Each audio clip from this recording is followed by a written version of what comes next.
Bonjour.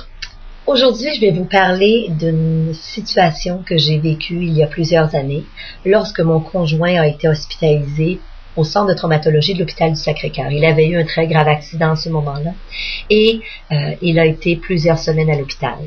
Et je vais vous dire, j'observais le personnel, les infirmières, les médecins, et je me disais comment ces gens-là font pour garder leur motivation, pour ne pas crouler sous la pression, parce qu'évidemment, lorsqu'on travaille dans un milieu comme ça, où des accidentés de la route arrivent continuellement entre la vie et la mort, c'est très difficile. Alors, au fil des semaines, j'ai commencé à poser des questions à ces gens-là, et à leur poser la question, comment faites-vous pour rester motivé? Comment faites-vous pour ne pas effectivement tomber en dépression ou en épuisement professionnel? Et ce qui m'a surpris, c'est que la majorité d'entre eux m'ont répondu, on sait qu'on fait une différence dans la vie des gens. On sait que notre travail est important, malgré les pertes de vie auxquelles ils avaient à faire face à l'occasion. Ces gens-là savaient que lorsqu'ils arrivaient à sauver quelqu'un, ils avaient fait une différence. Je me rappellerai toujours d'un soir où je me promenais dans les couloirs et je suis tombée sur un babillard sur lequel il y avait des cartes. Et ces cartes-là, j'ai commencé à les lire et je voyais des mots tels que « Merci d'avoir aidé ma mère à s'en sortir. Merci de m'avoir aidé à remarcher.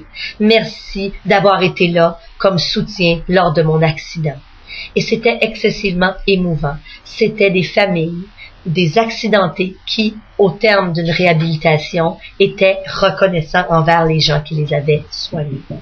Ça m'a fait réaliser combien la reconnaissance est importante.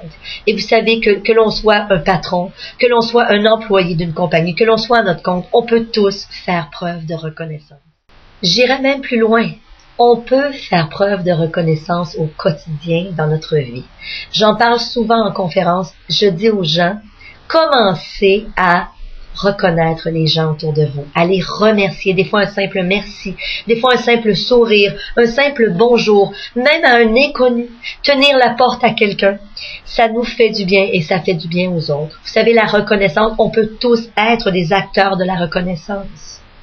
La reconnaissance fait du bien, ça manque à notre société en 2009, ça manque dans nos entreprises, parce qu'on court, parce que la vie va vite, parce qu'on n'a supposément pas le temps. Prenons ce temps-là, arrêtons-nous un petit peu. Des fois, c'est 1 minute que ça prend pour être à l'écoute de quelqu'un, pour le saluer, pour lui demander comment cette personne-là va.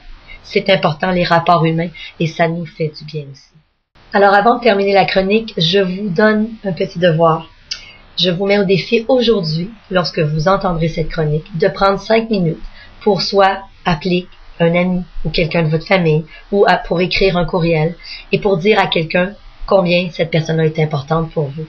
J'ai moi-même reçu la semaine dernière un courriel d'une amie à moi qui me disait « Stéphanie, tu es ma grande amie et je sais qu'on sera toujours des amis puis qu'on va se bercer ensemble lorsqu'on sera âgés. » Et ça m'a fait tellement plaisir. Alors je vous invite à le faire. Vous allez faire plaisir à quelqu'un et vous allez aussi vous faire du bien. Je vous souhaite une belle fin de journée.